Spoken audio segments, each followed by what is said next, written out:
நேயர்ஸ் எல்லாரும் எப்படி இருக்கீங்க? 3 நாளா என்னால வீடியோ போட முடியல. அதுக்கு காரணம் என்னன்னு பார்த்தீங்கன்னா, நம்ம ஆளுக்கு ஒரு ஹெல்த் இஷ்யூ.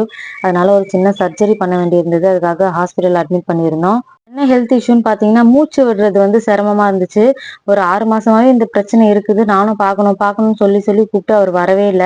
இப்ப கொஞ்சம் அதிகமானதுனால அவரே போயிட்டாரு ஹாஸ்பிட்டலுக்கு. போயிட்டு எல்லாமே செக் பண்ணி பார்த்ததுல எல்லாமே கரெக்ட்டா தான் இருக்கு. ஆனா இந்த மூக்குல இருக்க அந்த தண்டு வடம் மட்டும் கொஞ்சம் வளைவா இருக்கு. அதனால மூச்சு விட முடியல அப்படின்னு சொல்லி சொன்னாங்க.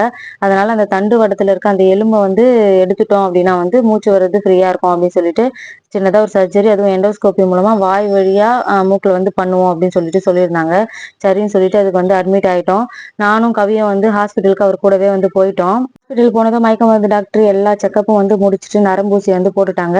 ஆபரேஷன் வலியை கூட தாங்கிடலாம் போல இருக்கு. இந்த நரம்பூசி போடுற வலியை தாங்கவே முடியாது. ஆனா என்னுடைய ஆளு எந்த ரியாக்ஷனுமே இல்லாம அழகா போட்டுக்கிட்டாரு. நானா தான் எல்லாரும் ஊரே கூட்டியிருப்பேன். நைட்டு டாக்டர் எல்லாம் செக் பண்ணிட்டு ஓகே நாளைக்கு காலையில ஆபரேஷன் பண்ணிடலாம் அப்படின்னு சொல்லிட்டாங்க. நைட்டுக்கு சாப்பிடறதுக்கு நாங்க எதுவுமே கொண்டு வரல. அதனால ஹாஸ்பிட்டல்லே சேமியா உப்புமா போட்டாங்க. அதை சாப்பிட்டுட்டு குட்டியை மேல போட்டு தூங்க வச்சுட்டு இருந்தாரு. நான் தூங்கி தூங்கி விளையாடுறேன் அப்படின்ற மாதிரி படுத்து படுத்து எழுந்து பார்த்துக்கிட்டே இருந்தா.